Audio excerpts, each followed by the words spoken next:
네, 여러분 안녕하십니까. 이승조의 시사터치. 오늘은 삼성그룹의 미래지도에 대해서 한번 같이 고민을 나누고죠. 전번 우리 이승조의 시사터치에서는 현대 엔지니어링이 상장되면서 정의선 부회장의 후계 구도가 어떻게 되고 거기에 따라 현대차, 현대그룹의 주가 동향 이런 것들을 종합적으로 보면서 현대차 그룹의 정의선 부회장께서 후계 구도를 언제쯤 확보가 되고 거기에 연관돼서 현대차 또 한전 부지 이런 것들을 연골고리를 생각했다면 오늘은 총선 결과가 나왔습니다. 새누리당이 대패를 했어요. 그리고 더불어민주당과 국민의당의 약진이 새로운 정치권에 아주 지각병돈을 만들었거든요. 그래서 이제부터 대선으로 들어가는 것 같아요. 지금 최근에 뉴스 보면 벌써 대선 횡보하는 그런 언론 플레이가 문재인 관련 보도라든지 그 다음에 또 안철수 관련 보도 여기에서 나오는 내용들을 보시면 거의 지금이 2017년도 12월 같아요. 막 대선 사이클로 뭔가 모든 언론의 싸움이 보이지 않게 치열하게 전개되는 것 같고 그 다음에 주식시장도 마찬가지예요. 최근에 2, 3일간에는 여러분들 뉴보텍이 거의 상한가 2번을 쳤습니다.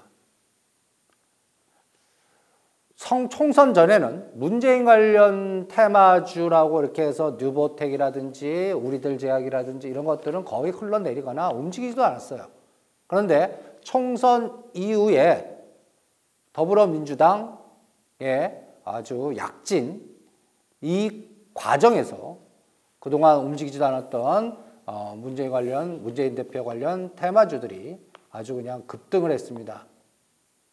참 세상은 뭐예요? 그러면서 그 전에 급등했던 반기문 사무총장 테마 관련주들은 급락을 하고 있습니다.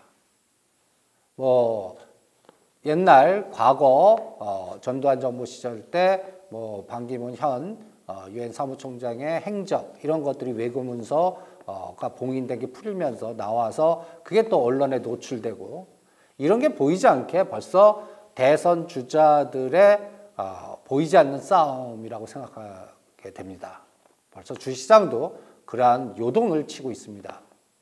그런데 제가 이번 총선의 결과를 보면서 가장 중요한 변곡점이 들어왔다라고 생각하는 가장 중요한 하나의 포인트는 삼성그룹, 우리가 한번 이승조 시사터치에서 삼성그룹의 후계 구도를 한번 거론한 적이 있습니다.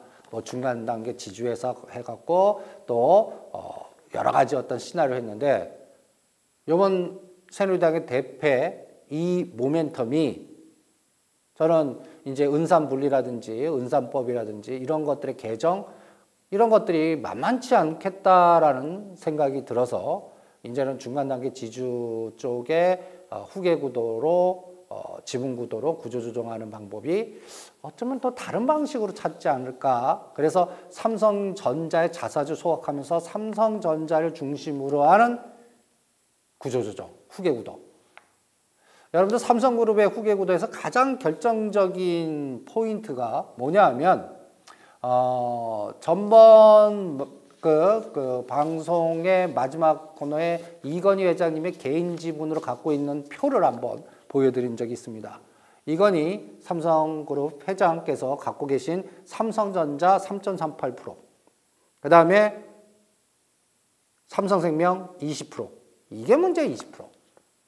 여러분들 이거 다 합치면 11조 정도 됩니다. 11조.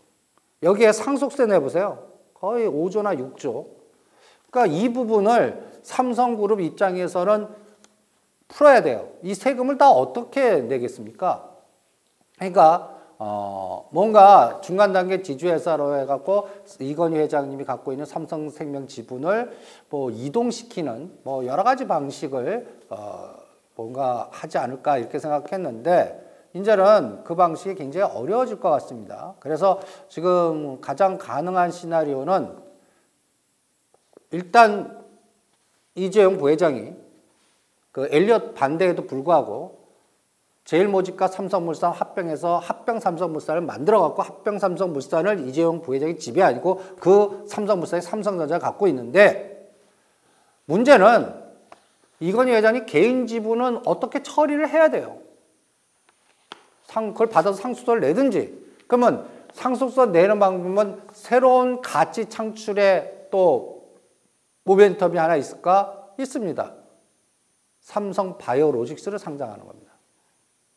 그럼 삼성바이오로직스가 상장되면 또 제2의 제일모직이나 또 그 삼성 SDS 같이 상장돼서 한 10조 정도의 가치가 있는데 이게 또 불붙으면 뭐 이게 10조가 20조도 될 수도 있잖아요.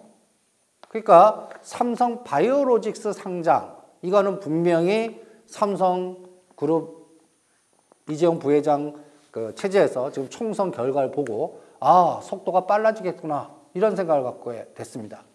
그러면 여러분들 그 삼성바이오로직스 상장 10조 되는 사이즈에 이거를 상장시켜야 되는데 바로 될까요? 벌써 10조 정도의 상장으로 또 이미 어느 정도 확정된 게 있습니다. 호텔신라라고. 여러분들 그 호텔 롯데그룹도 신격화 회장, 신동빈, 신동주 이 여러 가지의 후계 구도의 노이즈 상황에서 일단 신동빈 회장 체제로 일단 어느 정도의 싸움이 봉인이 됐습니다. 그러면 이제 신동빈 회장 체제를 공고하기 위해서 제가 예언까지 해드렸죠. 호텔신라 상장시켜서 그걸 기준으로 해갖고 가치 창출을 시켜갖고 지배구조를 더 확고히 할 거다. 이런 그 분석을 해드렸습니다.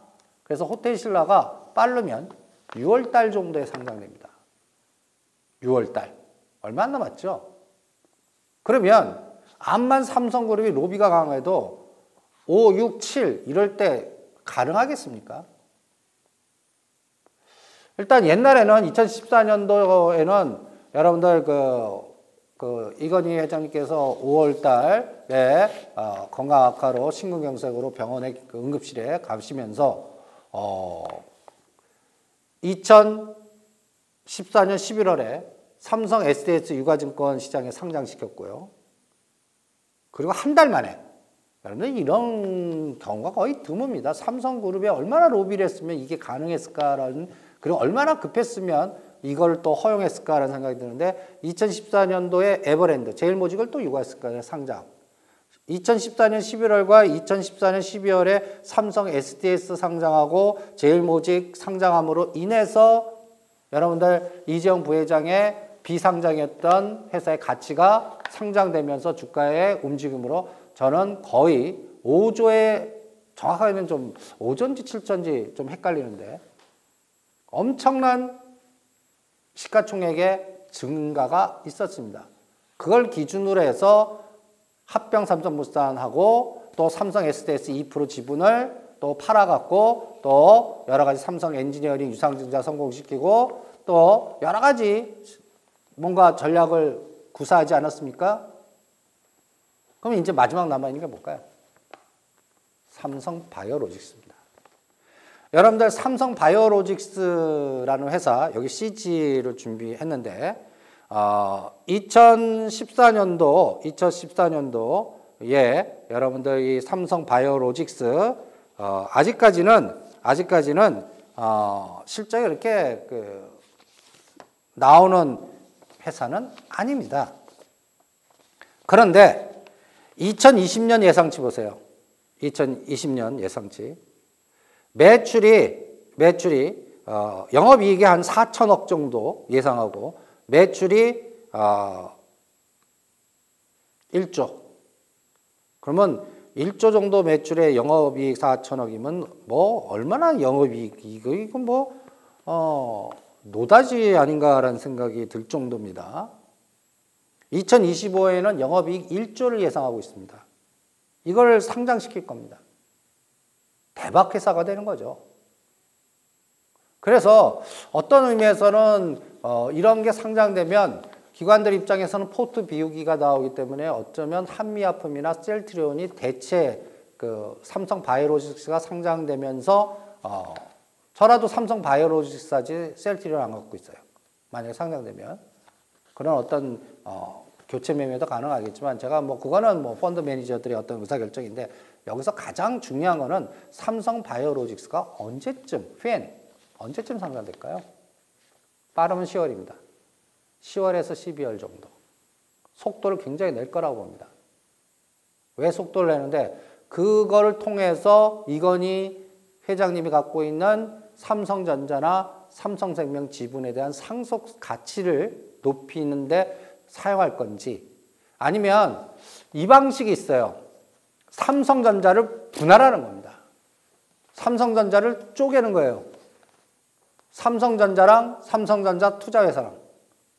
여러분들 이제는 삼성전자가 그 두 개의 회사로 상장되는 그런 걸 구경하실 수도 있어요. 분할하는 거죠. 분할해갖고 삼성 SDS하고 합병을 하든지 뭔가 여기서 뭔가 뭐 나름대로의 어떠한 서열로 이렇게 뭐 합치고 쪼개기가 될지 모르겠지만 뭔가 큰 변화가 한번 있을 것 같아요. 이게 확정되면 이건희 회장님의 갖고 있는 개인 지분이 이제는 상속돼 갖고 이재용 부회장의 부자가 떨어지면서 이재용 회장 체제로 가는구나.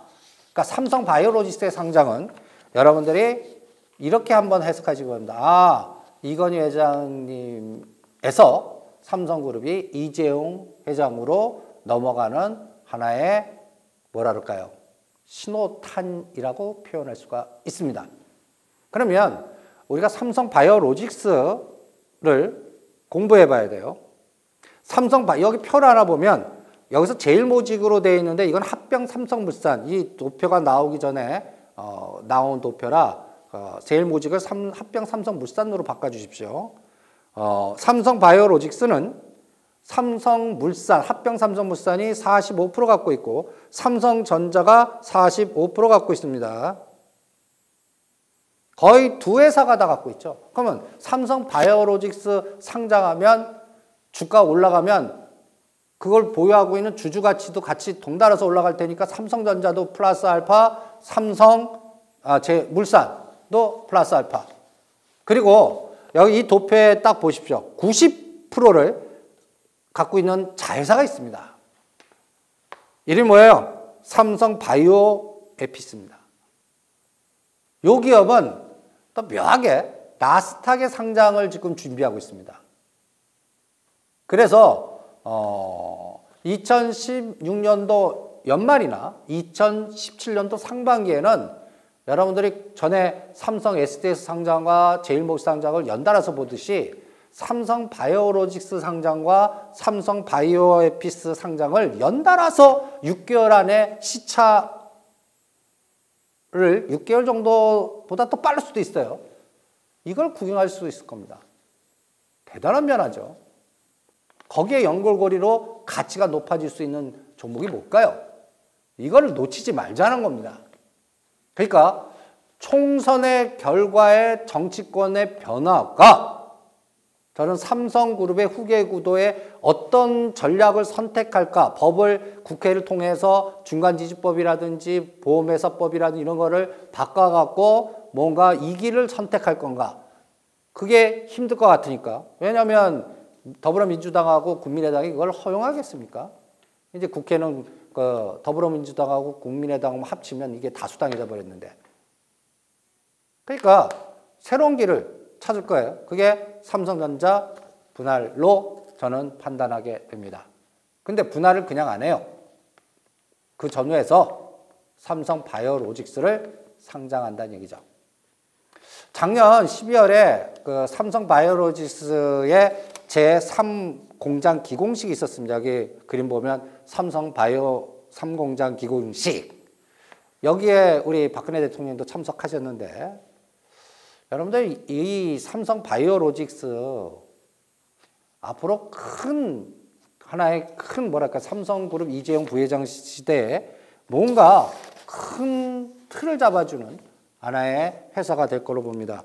여기서 삼성 바이오로직스하고 삼성 바이오에피스의 회사 현황을 도표를 하나 만들어 놓은 게 있습니다. 제가 한번 읽어보죠. 삼성바이오로직스는 2011년 4월에 설립했고 삼성바이오에피스는 2012년 2월에 설립했습니다. 얼마 전에 한 거예요. 그러니까 이건희 회장님이 후계구도를 이재용 부회장 체제에서 바이오 쪽 이거를 하나의 성장 사업으로 선택해가고 이 두 회사를 설립시킨 게 굉장히 주요했다라고 봅니다.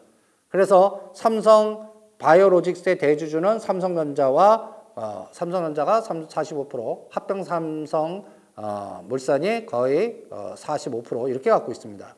그리고 삼성 바이오에피스는 삼성전자가 90%를 다 갖고 있습니다. 그리고 바이오로직스는 자본금이 9,100억이고 바이오에피스는 5,100억입니다.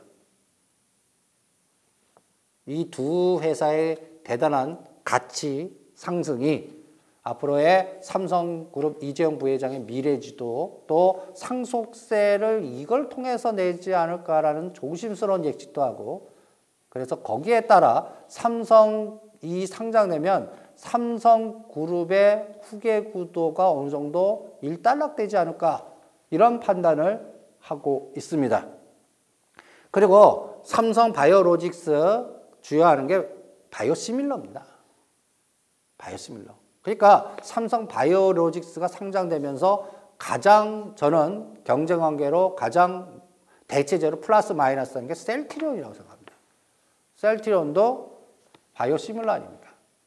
여러분들 이 바이오시밀러 삼성 바이오 관련된 또 시밀러 관련된 회사들 여기에서 주로 바이오시밀러는 여기 회사들 명단 바이오에피스 뭐 간단히 얘기해서 휴미라 엠블렐, 레미레이케이드 이런 제품들 이 뭐 지금 삼상인지 일상인지 이런 것들을 한번 쫙 한번 보세요.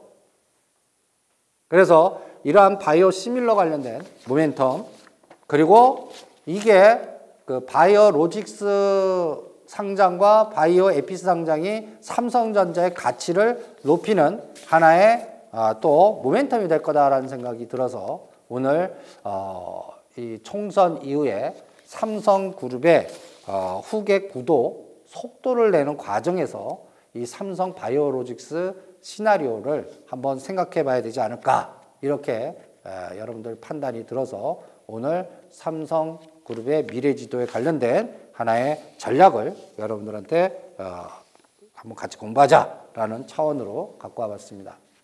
그래서 오늘 보시면 앞으로 10조 정도 호텔 롯데는 5월이나 6월 중에 일정이 나올 겁니다.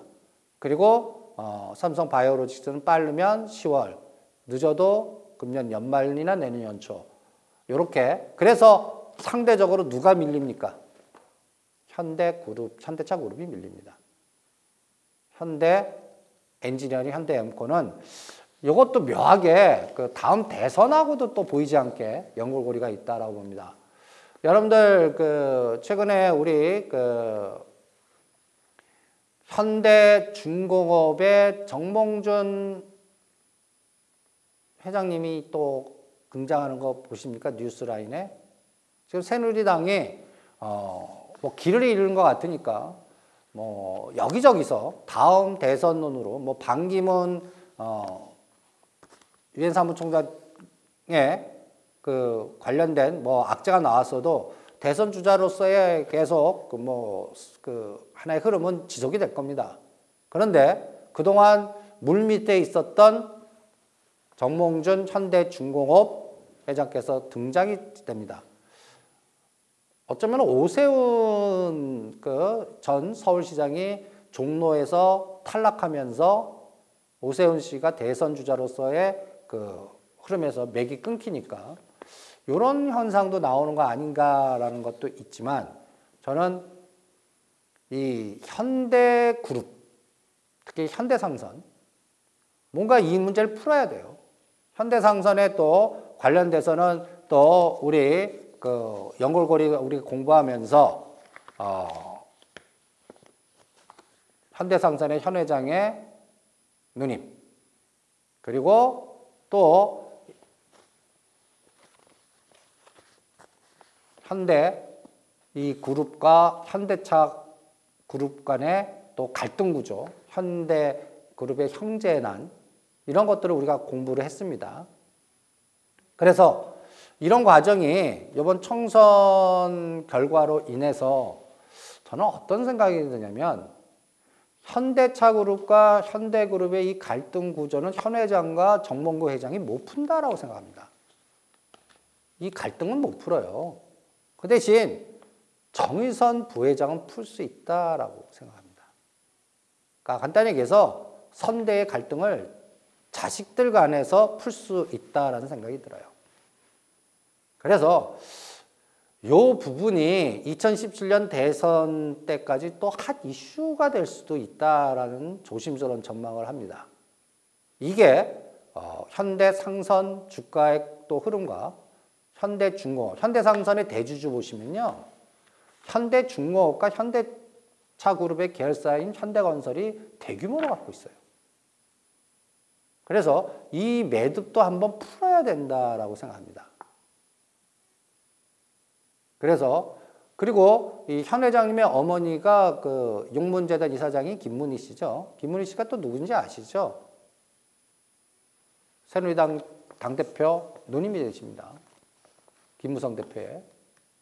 이게 다 보이지 않게 연결되어 있어요. 그래서 앞으로 현대상선은 국방 전략이 또 바뀌는 과정에서의 모멘텀 플러스 앞으로 정의선 부회장의 후계 구도에서 매듭을 푸는지. 그러니까 어떤 면에서는 저는 현대상선은 나중에 현대중공업으로 합병되든지 현대차그룹으로 합병되든지 이런 가닥을 잡지 않을까 조심스럽게 예측하고 그게 한번 그 현대 뭐 정몽구 회장이나 정몽주 회장이나 현 회장 이 라인에서 풀지 못하는 거를 그 정의선 부회장 라인에서는 뭔가 매듭을 풀지 않을까 이런 생각이 들고 그게 후계 구도 넘어갈 때 나올 테니까 금년은 이게 그 먼저 현대차 그 빌딩 짓고 한전부지 이용하고 뭐하고 여러 가지 이런 부분에 더 우선순위가 나오기 때문에 현대엔지니어링 앵커 상장은 그래서 2017년 대선 때 이후로 넘어지지 않을까. 그전에는 제가 얘기하는 현대상선이나 현대중공업이나 이런 것들의 변화 그리고 현대중공업의 지금 정몽주 회장이 다시 대선 주자로서 등장하는지 여부 이런 것들도 한번 조심스럽게 우리가 동태적으로 추적해야 될 거라고 생각을 합니다. 그래서 우선순위가 현대 엔지니어링, 현대 엠코 상장은 저는 많이 늦어질 거다라고 봅니다.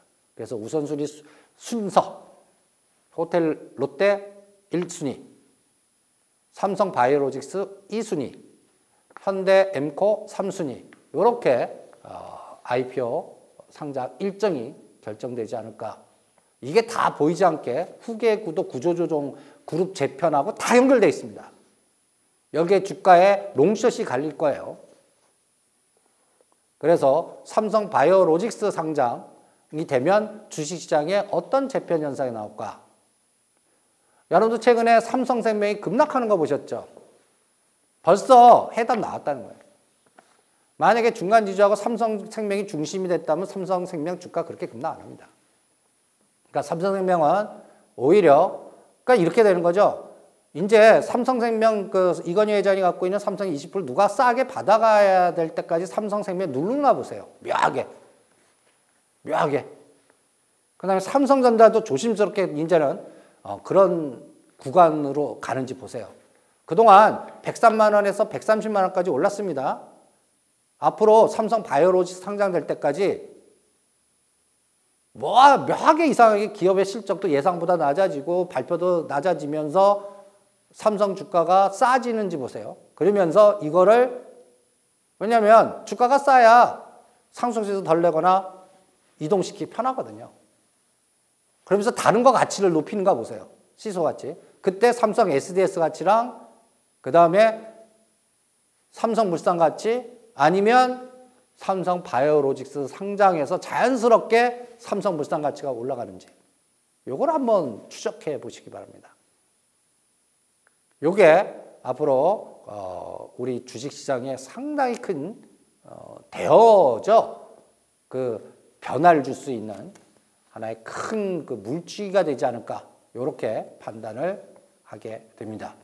이게 또 하나 삼성바이오로직스 상장이 또 바이오시밀러라든지 그 다음에 또 줄기세포라든지 그 뭐랄까요 또 하나의 그 헬스 바이오라든지 이런 것들의 강력한 모멘텀이 되는지 그리고 이번에 새누리당이 이겼으면 한국형 양적 완화라든지 뭔가 그 새누리당 정부가 추진하려고 하는 것들이 탁탁탁 가고 뭐 경제 활성화 3법이라든지 이런 게 탁탁탁 해서 의료 민영화 이런 게 다 그냥 순서 속도를 내면서 쫙 갈 뻔했는데 새누리당 대표하면서 늦어지는 거나 뭔가 수정될 거예요. 근데 더불어민주당이나 국민의당도 삼성그룹의 의료 민영화라든지 원격 진료 이런 거를 같이 대선을 창출할 때 공약에 들어가는지도 한번 잘 보세요. 그래서 거기에 연관된 또 삼성그룹이 주도하고 있는 하나의 그 큰 틀, 의료, 원격 진료, 의료 민영화 이런 것들이 다음 정부의 대선 주자의 공약으로 들어오는지 그리고 거기에 또 어떻게 또 규합이 되는지도 한번 추적해 보시기 바랍니다. 그래서 오늘 분석의 큰 화두, 이번 총선 결과가 빚어낸 삼성그룹의 후계 구도는 첫 번째, 삼성바이오로직스 상장을 가속도를 내면서 앞당길 것 같다. 그리고 삼성바이오S는 나스닥으로 상장시킬 것 같다. 여기에서 가치 창출이 이루어지는 것 같고 이건희 회장님의 개인 지분 거의 11조 이상이 되는 삼성전자 3.3%와 삼성생명 20%를 어떻게 풀어나가는 과정을 형성할 것 같다. 그럴 전에 삼성전자 분할시키는지도 보자. 그리고 분할 쪼갠 다음에 누구랑 합치는지도 보자. 그러면서 이재용 부회장이 부자를 띄면서 삼성물산을 통해서 삼성전자 지분을 싸게 더 확보하는지 보자. 삼성생명도 마찬가지예요. 그래서 이재용 부회장이 한 축은 삼성물산이나 삼성전자 지배하고 한 축은 삼성생명 딱 지배하면서 그냥 이재용 시대를 이제 시작하는 하나의 발판을 삼성바이오로직스 상장으로 만드는지 한번 체크를 해보시기 바랍니다. 그래서 여러분들 이제 투자의 화두는 삼성바이오로직스 IPO 시장 언제쯤 시동을 걸 거냐. 그리고 거기에 관련된 종목들의 또 바이오로직스가 상장될 때 한 이슈가 그러면 형 가면 아우도 가거든요. 그리고 형이 왔을 때 이미 대장이 또 바뀌면요. 대장은 교체되지만 그 밑에 있는 또 관련된 부품주라든지 관련된 중소형주들은 모멘텀 게임, 소위 이 바닥 세력들이 가만 안 놔두거든요. 그러니까 그걸 모멘텀 게임을 합니다.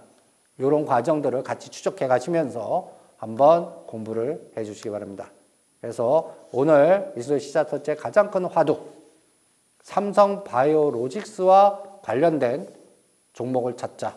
그리고 삼성그룹의 후계구도 이건희 회장님의 상속세 부분의 개인 지분이 삼성바이오로직스로 상장시키면서 풀리는지 보자. 이게 앞으로 삼성그룹을 잃는데 가장 중요한 키워드가 되지 않을까 이렇게 판단을 합니다. 네, 오늘은 여기까지입니다. 감사합니다.